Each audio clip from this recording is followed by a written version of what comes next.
This is my response to Inventor Gorilla's question 4 video. There was a lot in it. But I'm going to start with the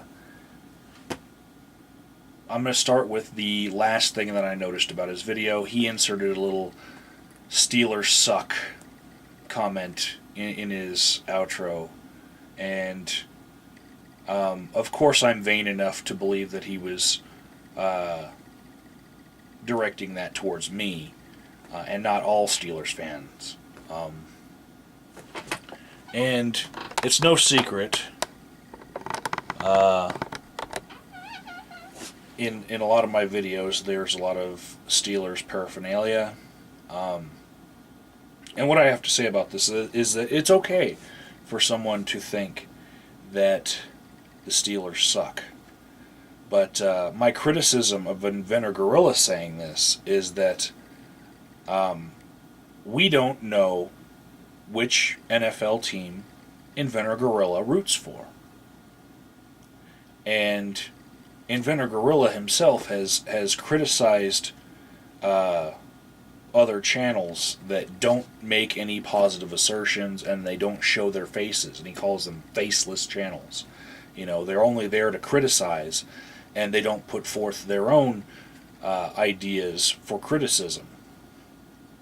And I just want to know, what team does Inventor Gorilla root for when he watches NFL football?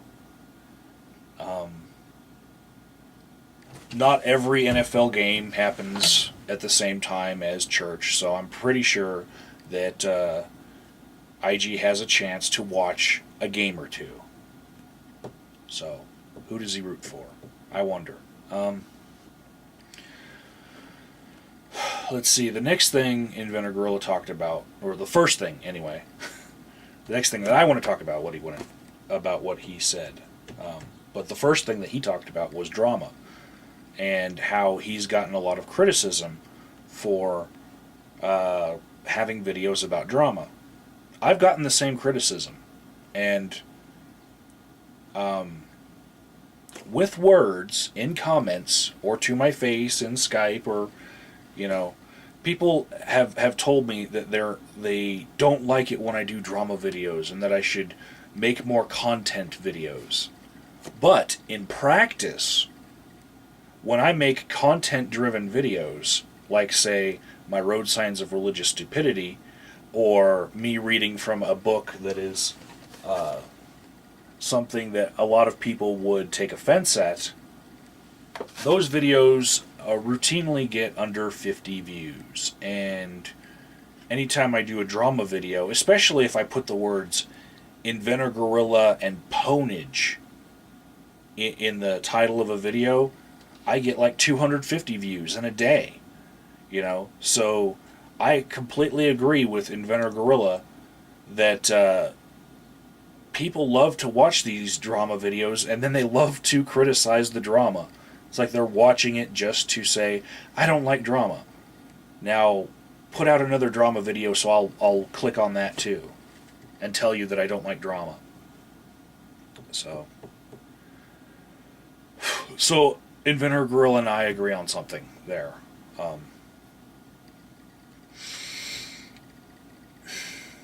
The next thing that Inventor Gorilla talked about was the incident that happened with his children and a shooter of questionable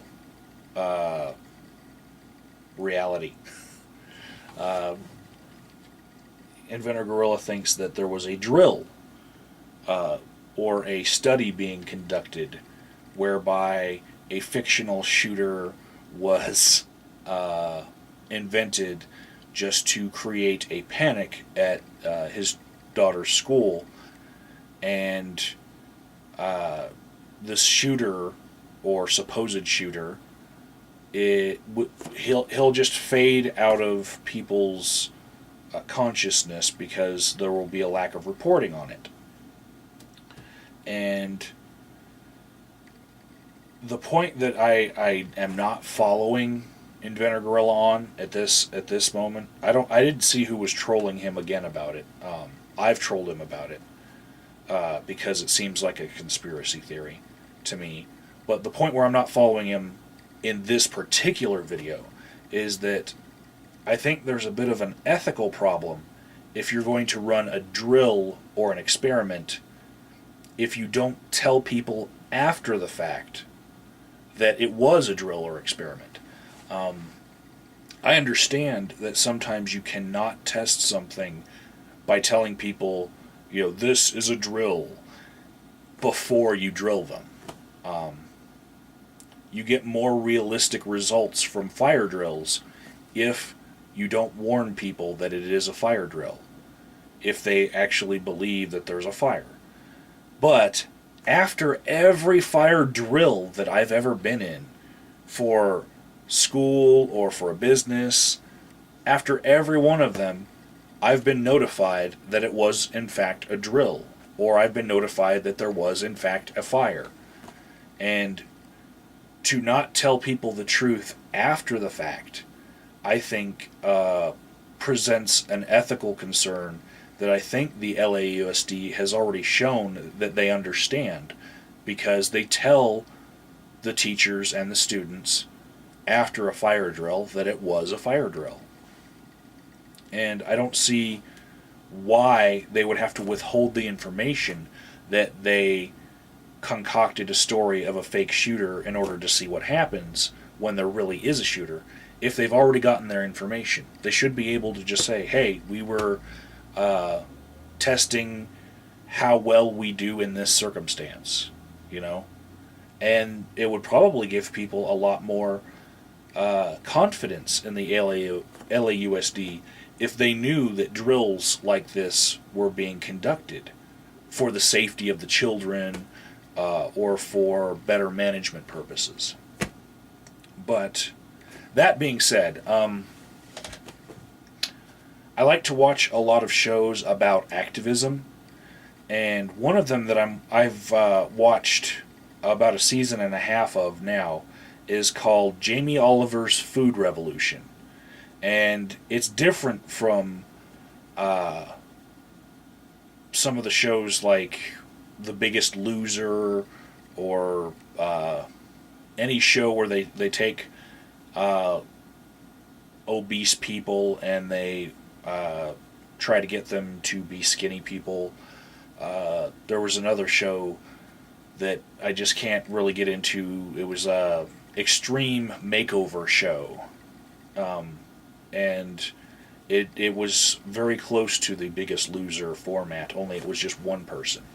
And I like what they're doing with the show, but it's not my cup of tea. But Jamie Oliver's Food Revolution, I think, is very informative.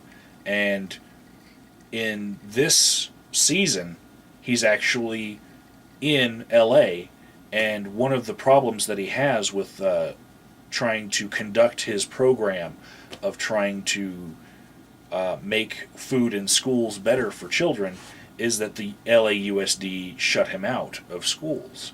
And they didn't even want him filming children's lunches from afar. They didn't want him pointing his cameras into the cafeteria from the outside through the window. All these different restrictions that they put on him. And the one school he was able to get into was actually a private charter school, which was able to hire him as a teacher subversively so that he could run basically a home ec class and teach kids how to cook healthy meals. And when he tried to turn it into a little bit more than that, like having his students cook for the rest of the school or for a portion of that school, he ran into even more problems with the LAUSD handing down the ban hammer on everything he wanted to do. He appeared before the LAUSD to plead his case to allow him to go in and look at what food they were serving, and they they would completely give him a runaround. And it's on his show in this season. I mean, you can find it on Hulu. The episodes are free. I'll put a link in the description box. So, although I disagree with whether or not the LAUSD is likely to run a drill or an experiment without telling people, I do agree that there are some parts of the LAUSD that do need to be looked at. And it's probably more than just the LAUSD. It's all school districts need to be looked at in the same way.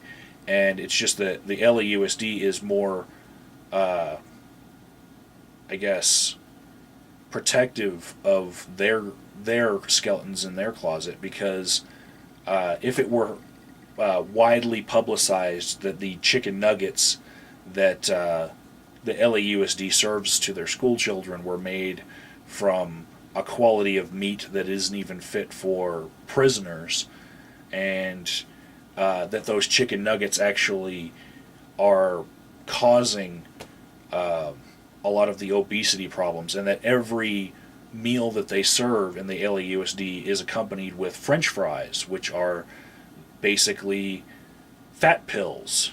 I think that California has a culture where they actually would be, they'd have a liberal voting bloc that was large enough to actually cause problems for the supply chain of these fat pills that get inserted into the mouths of LAUSD school children.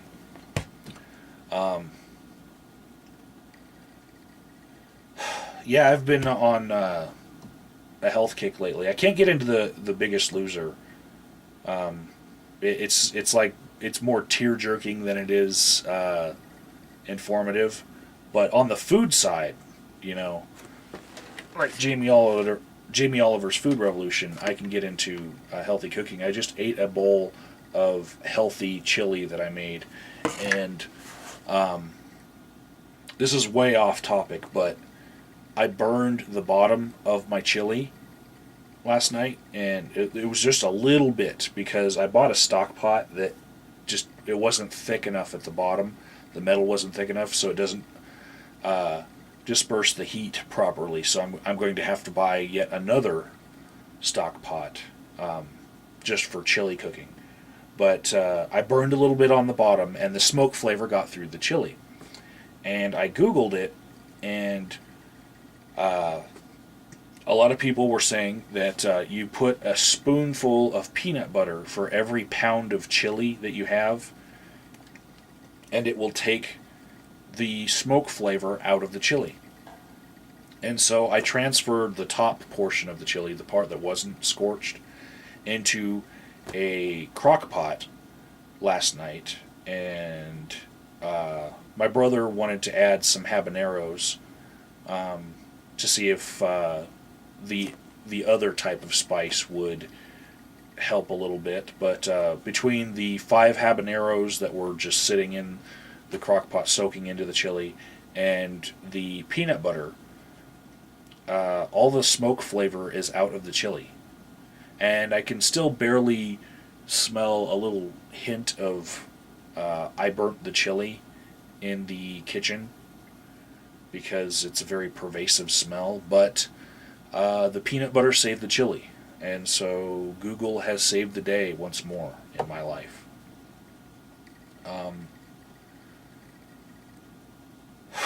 Let's see. Inventor Gorilla talked about teachers in the USD and how they need to be looked at more closely, that they're the highest paid, and yet they're still not getting their job done. And he also doesn't like the idea of tenure, or probably teachers' unions, because Inventor Gorilla previously has proven that he's not really a fan of unions or organized labor.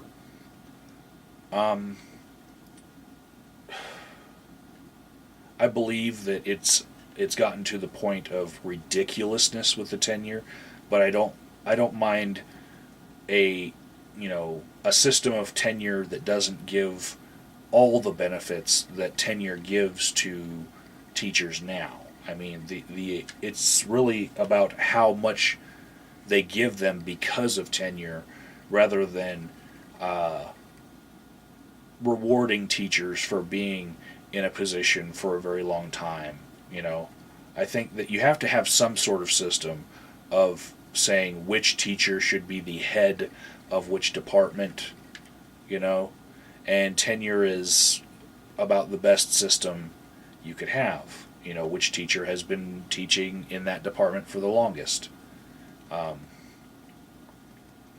I suppose you could have PTA associations vote on which teacher they want as the head of each department, but then you'd get a lot of younger people in there, I think, and people that the students didn't like, because the students, of course, they want easier classes, and they would probably tell their parents to vote for the teachers that didn't give them as much homework to be the leaders of their departments. But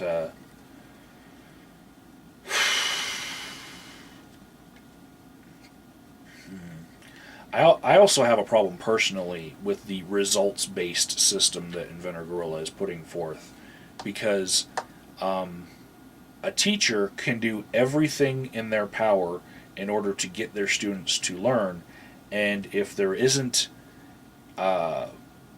some reciprocal effort on the part of the parents, then all the teacher's work can be for nothing. And I don't like that this equation puts everything on the teacher. All the blame is on the teacher, when the students themselves have a choice whether or not they want to learn. And yeah, with Inventor Gorilla's plan, if the teacher doesn't get results, they get fired. Well, it's completely possible for a teacher to just be in a better school district in the suburbs, where there's a lot of well-off students whose parents actually care and whose parents actually make them do their homework, versus an inner city district where there's a lot of parents that are neglecting their children. And to punish the teachers that take on the horrible task of going into those inner city districts and trying to teach those kids, to punish those teachers, I think is wrong. Those teachers need a fucking medal, you know, because they're going into war sometimes. Let's see. Also, Inventor Gorilla said that if Mexicans cross the border into California, that California should not spend the money to educate them. That's a waste of our taxpayer money. And I'm going to say that if a Mexican child comes to California illegally and somehow manages to get an entire high school education and graduate, and then takes that education and goes back to Mexico with that education, and then becomes a boon to their economy, how is that bad for California if the Mexican economy really feeds into the Californian economy? If the Mexican economy is doing bad, then that can actually affect the Californian economy. It could be the case that Californians should actually take all their old school books and ship them to Baja California, you know, or actually build schools in Baja California with Californian money. It might make for a better economy, you know. I also don't like the idea of discriminating against Mexicans because we invent an invisible line called a border. I guess my wishful thinking solution to this would actually be annexing Mexico into the United States, along with Canada, and then just making an amalgam of all our governments. But that's probably a lot closer to. It's probably too close to a one world government idea for Inventor Gorilla to get behind it, because there's conspiracy theories in churches sometimes about, oh, the Antichrist is coming and he's going to unite all the nations into one nation and we're all going to get barcodes. But for me, for my tastes, I think that discriminating against people because they're on the other side of an invisible line that we invented in order to discriminate against them, in order to keep our wealth ours and keep them poor and us rich, yeah, it's something that I don't think is ever going to change in our lifetimes, at least. But finally, I guess I'm this far into the video, and I probably talked longer than Inventor Gorilla did already. And his question was on speciation. This is his actual question 4. If it was found by scientists that speciation was impossible, that it did not exist, how would that affect my atheism? Now, personally, I don't think it would affect my atheism at all, because my atheism is from the point of view that there is no religion that has sufficiently proven its claims, and just because other theories have not been proven that would negate those theories put forth by religions, that does not mean that those religions are automatically true now. It just means that an alternate theory of explaining evolution or creation or why we're here, that alternate theory didn't pan out. And another theory would probably pop up to take its place. What I will say, though, is that I can imagine that a small portion of atheists who actually don't know why they're atheists because they haven't studied the topic enough, there is a small portion who would then be a little bit more swayed toward creationism. I can imagine this. It's not the majority of atheists, but it is quite a few. I'll say that both in theism and atheism, there is, your fair share of people who are uninformed. So I can see it affecting other people's ideas. What it would actually, if the concept of speciation was ruled out mathematically, like Inventor Gorilla put it, if it was scientifically proven to be not the case, I would wonder how it would affect heredity more than my religious beliefs. Because, of course, if say, Inventor Gorilla were to impregnate a redheaded girl, there's a chance that that child could have red hair, or a chance that it could look like Inventor Gorilla. And over time, different features that get passed on through heredity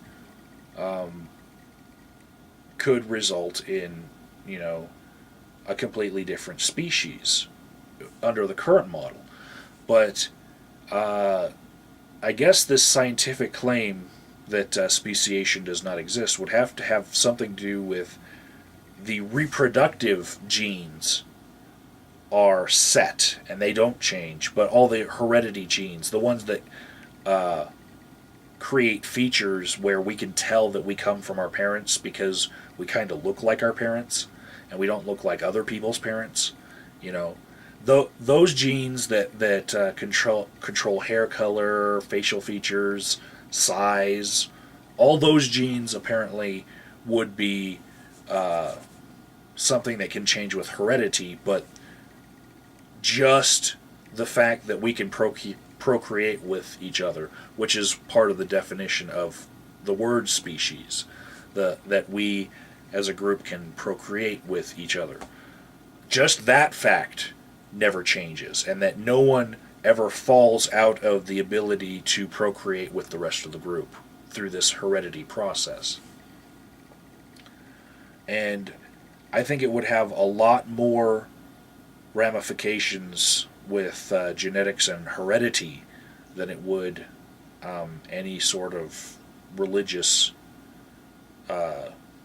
ideas on my part. But as far as creationist theories, if speciation were proven false, then it would actually remove a criticism from the creationism that Inventor Gorilla was putting forward, that God created it.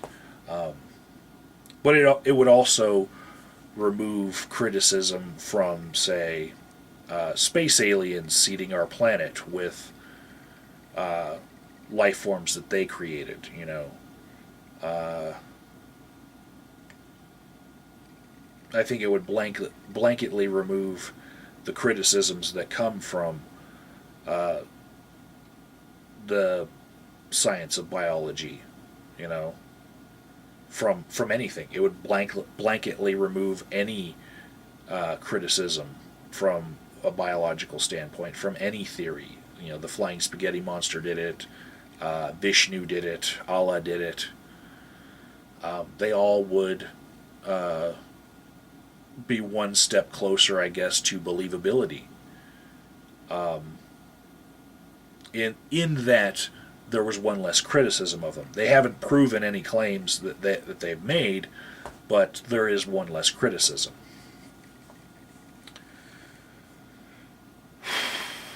So yeah, that's my answer to Inventor Gorilla's question 4, which probably has run longer than his question video did. So, everybody take care.